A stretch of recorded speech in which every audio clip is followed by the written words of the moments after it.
Good morning, everyone. Happy Friday. We made it to the end of the week.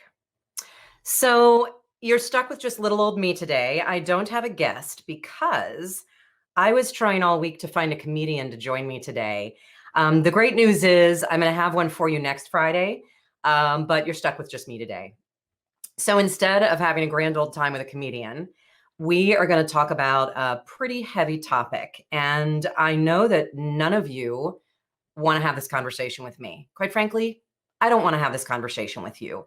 It's heavy and it's hard, but the more you can prepare, the easier it's going to be. So when I woke up this morning at 5 a.m. to finish my special guide for you, so I'm going to give you guys a free download today. So I hope that you focus your time today on talking to me and asking questions and commenting and let's talk. Because I'm going to give you a free download. It's my guide on how to get ready for a layoff right now. And it's 16 little things you can do starting today. So you're going to get that free guide from me. So let's just talk today. So I popped out of bed at 5 a.m. I wanted to finish that special guide for you. And you want to know the first thing I thought about? I thought about a squirrel at my cabin. I bought a cabin 2 years ago, and one of my favorite things to do is to watch the squirrels running around gathering nuts for the winter. And that's what we're doing today. I am going to help you gather your nuts before the first snowfall hits, before it's 20 below, so that and hopefully you're not going to get laid off. But we all know companies are struggling right now, and we all know that there will be more layoffs. If it happens to you, you will be so glad that you grabbed some nuts right now to put them away for the winter. And anyway, so that little squirrel, my favorite guy, not only puts away nuts for the winter, but he picked a tree overlooking the lake. So I think he likes having a nice view in the middle of a cold winter. So anyway, squirrels, I know you're scared. Quite frankly, I am too. My poor kids, I don't want to let them out of the house. My 16-year-old who had complete freedom to drive around every day, I finally let him deliver food to a friend of ours who's got it pretty bad with coronavirus right now. So anyway, I'm scared about my health. I'm scared about my finances. I get it. But we are here. We are in this. The good news is we're in it together, and there are things we can do. There are small things we can control that are going to make a big difference moving forward and helping us pull out of this thing. So here's the difference between preparing for a layoff and waiting to see what your company has in store for you. The first time Faith is a great example. The first time she was laid off, she wasn't prepared for it, and it took her 7 months to find a new job. The second time she was laid off, she was a little more prepared, but she still didn't see it coming and didn't take any steps, and it took her 7 months to find a new job. The third time she got laid off, she had already started preparing for it, and guess how quickly she found a new job? 3.5 weeks through her network.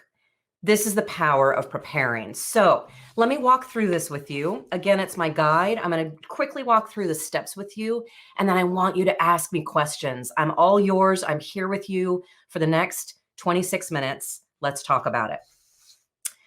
First thing, before I get into my 16 steps, I want you to remember that you have an unexpected reserve of strength. Isabel Allende said it best. We all have an unexpected reserve of strength inside that emerges. It pops out when life puts us to the test. And we're in a really hard test right now. And I promise you, you've got more strength inside you than you feel like you do right now.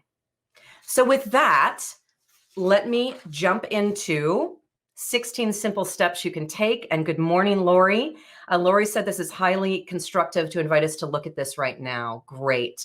And all of you who've been laid off before understand the power of getting ready early. So thank you, Lori. I'm glad you're here with us today. 16 simple steps. Are you ready? And again, you're going to get my free guide, but I want you to take notes on your light bulb moments and specific people that you want to talk to and things you want to do, okay? So start taking notes now. Step number 1, I want you to go out on LinkedIn and say happy birthday to somebody today. I don't care who it is. LinkedIn makes it easy. They give you a list of notifications. I want you to wish one person a happy birthday. Why? Because it's a really fun way to start your day. You can take it from there. Number 2, I want you to find your inner warrior. Do you notice that I'm not starting with updating your resume? Here's why.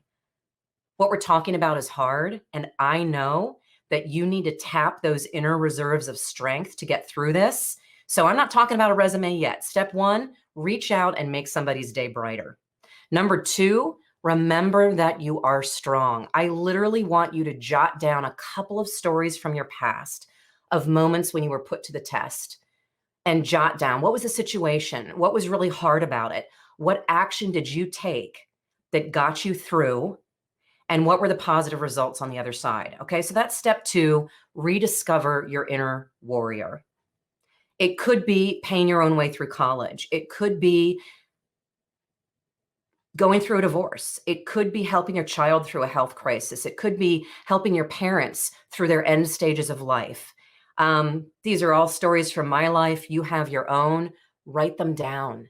And if you can't remember the details, call somebody who went through it with you. And I promise you, they are going to be able to remind you of what you did that was so awesome that not only got yourself through it, but helped them get through it too. Okay, so that's step 2.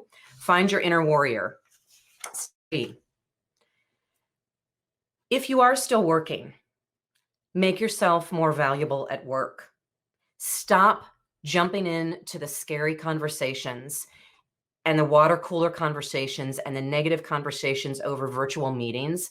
Stop spending your energy in the fear and worry and anxiety, and instead recognize we're in a tough spot and your employer is in a really tough spot right now, and you can make a difference.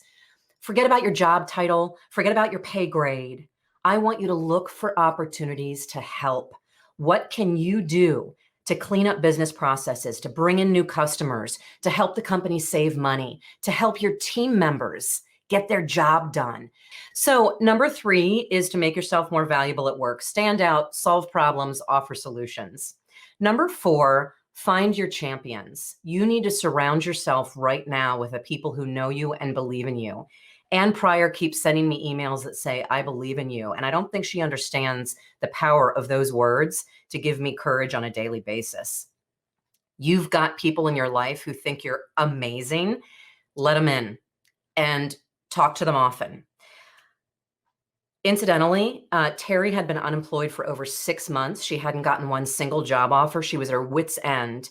And she jumped into our online job hunt toolkit, and we've got a little video about this, Find Your Champions. She watched that video. She made a list of the people that knew her and liked her and knew how good she was, and she called them for the first time since getting laid off. It took her 3 phone calls to find a job. That's what I'm talking about. Find your champions. Okay, number 4, talk to your family or partner, the people that are in your immediate circle who will be impacted if you get laid off. Your roommate, your family, your husband, your partner. Talk to them. Talk to them now when the conversation is hard, but not impossible. And just say to them, hey, we're in the middle of this coronavirus outbreak. Our company is holding steady, but I don't know what's going to happen in a month or 2. I'm a little worried about a layoff, and I want to start preparing right now. Here's what I'm doing.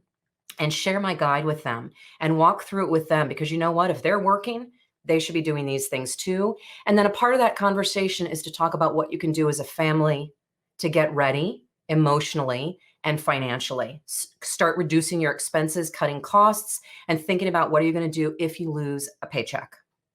Hard conversations, but you can do it. And if you need help with that, I did a live stream on Tuesday of this week with Callie Matsuhushi called Courageous Conversations, and she gave some great tips on how to engage in those hard conversations at home. Okay, so start talking about it now. This is not your fault. Let me just quickly digress, and then please keep the comments and questions coming. If you get laid off right now in the middle of this coronavirus epidemic, I need you to hear me. It's not your fault. The global healthcare system is under tremendous pressure. The global economy is under tremendous pressure. If you get laid off, it's through no fault of your own. I need you to write that down. I need you to remember it. I need you to put it on your mirror so that you can look at it every morning. Because one of the most crippling aspects of layoffs is the self-doubt and insecurity. There is no room for that and no need for that right now. So please get that, understand it, and start having those conversations with your family. All right. Number 6, create a budget. I didn't say you were going to like me today. I didn't say you wanted to do a single thing that I'm going to recommend, but you will thank me later. Do a budget. What's coming in? Income. What's going out? Bills. Where can you cut your expenses? And what do you have for savings? How long can you go without a paycheck? Now, some people can't go at all without a paycheck. I get it. The government is trying to come in and help you guys with a lot of safety nets and things like that. You're going to have to get creative. We can't change that, but we certainly can change how you stand up and face it head on, okay? Create a budget. There are tons of free online tools and apps for creating a budget. Mint.com is just one. There are a lot of them out there. And if you don't trust sharing your financial stuff online, do a good old-fashioned spreadsheet. What's coming in, what's going out, what are your critical bottom line bills? And you know what? Why not start negotiating with some of your billers and ask them if you can delay some of your payments? There are very few companies who are going to cut you off if you're paying them $10 a month right now. It's something. So anyway, just some ideas for you around your money. If you have no financial cushion and you're going to have to start tapping into retirement funds, please get professional advice about how to do that right now with the least negative impact, okay? All right, so that's money. Number 7, find a buddy. Find a job hunt buddy. This is probably the most important piece of advice I'm going to give you. Find somebody else who's worried about a layoff, who knows you and loves you, who's willing to do the work with you. And talk to that person and go through my guide, walk through those 16 steps together and talk about it every single day. What's working, what's not? Where are you stuck? What are you afraid of? How can you help each other? And advise each other on some suggestions of how to make your resume better, how to do these things differently, contacts, networks, support. Find a job hunt buddy. Or you can get together a group of 3 or 4 people, no more than 4. It gets too crazy. Plus, virtual Zoom meetings with people don't work very well when you have more than 4 or 5 on camera. So just a couple of tips about a job hunt buddy. And again, questions and comments. If you're with us at ourbez.com/live stream, you can comment with me live. If you're on LinkedIn, Facebook, or YouTube, Stefan is grabbing your comments and questions, and he's going to shoot off some of those to me. All right. Number 8, talk to your boss. Some of you have jerks for bosses. Let's be honest. If you've got a jerk that you don't think you can trust with this conversation, then don't have it. But if you've got a good relationship with your boss, sit down privately. Don't do this in a team meeting. Sit down privately over the phone or over Zoom with your boss and focus first on the business. How are you doing? What can I do to help you? What can I do to make your job easier? What can I do to help you with your family right now? Focus on what can you do to help your boss right now at work and home. And then say, are you worried about layoffs? And let your boss talk. Again, if you have a good relationship, your boss is probably going to be honest with you, as honest as he or she can be, with as much information as he or she has about what's next and what the timeline might look like and what the company's financial runway looks like. If the company only has 4 weeks before they're out of business, it'd be good for you to know that. All right. That's number 8. Number 9, I'm moving fast because, again, you're getting this download from us for free, and I want to take your questions and comments, so bring them on.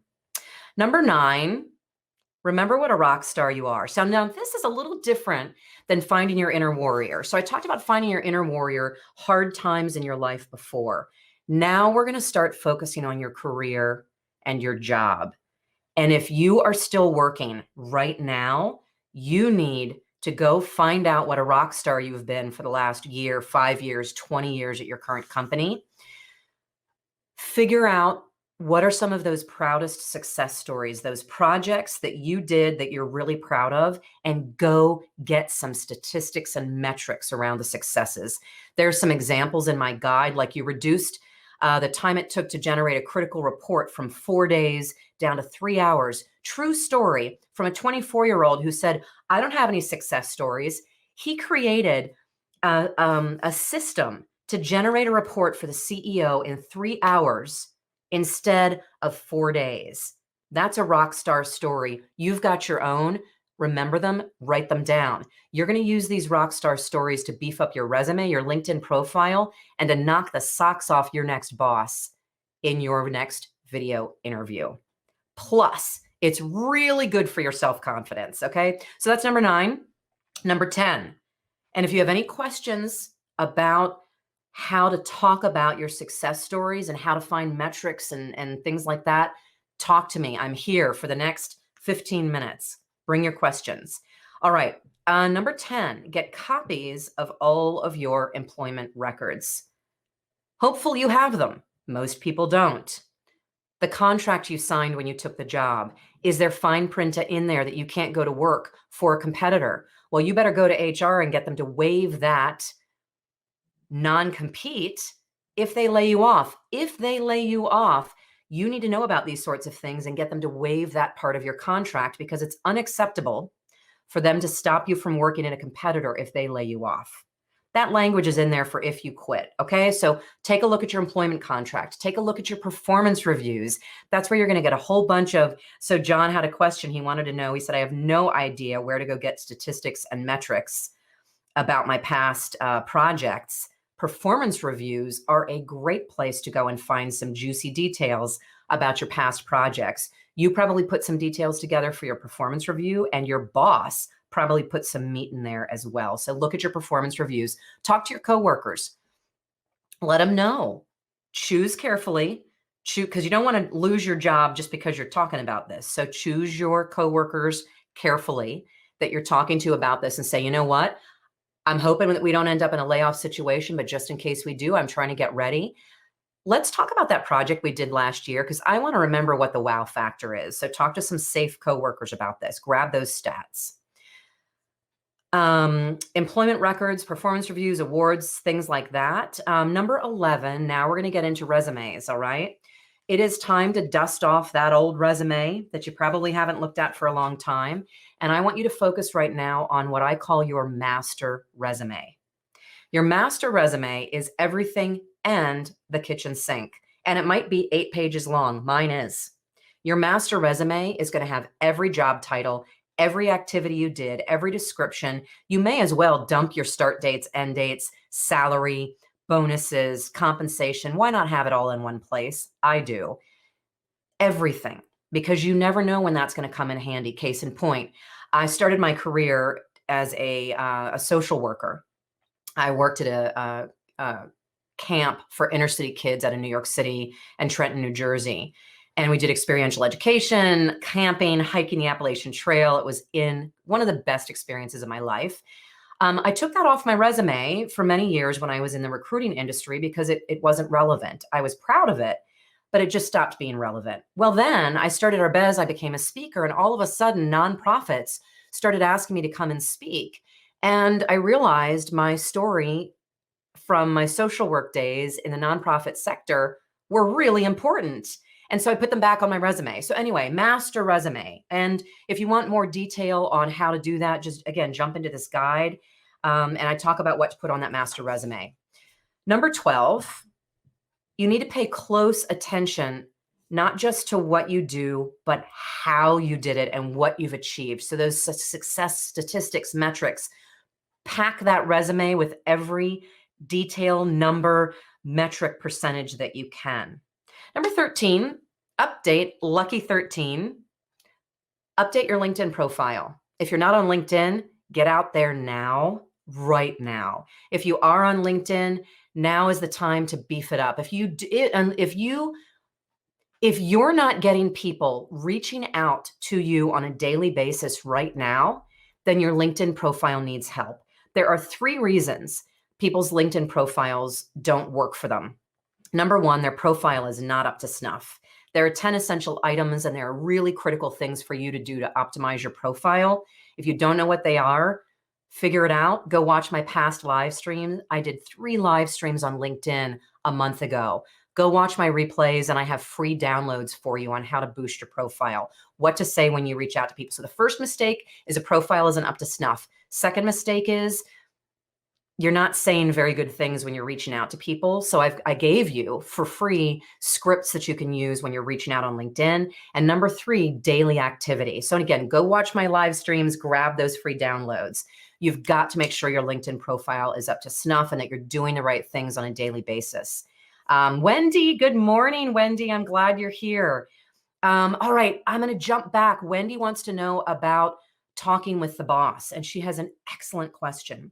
Will your boss be honest with you, or will your boss be self-serving, which means not telling you the truth because they're afraid of losing you?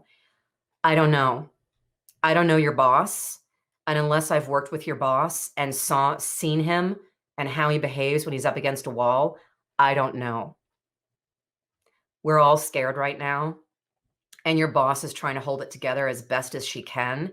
And that might mean that when push comes to shove and you ask her to be honest with you, she may not have the courage to be honest with you because she's afraid of losing you, because she doesn't know how she can keep her head above water if you quit and get another job. So I don't know, Wendy. It's a great question. The only way to find out is to have the conversation. And if you do it in private,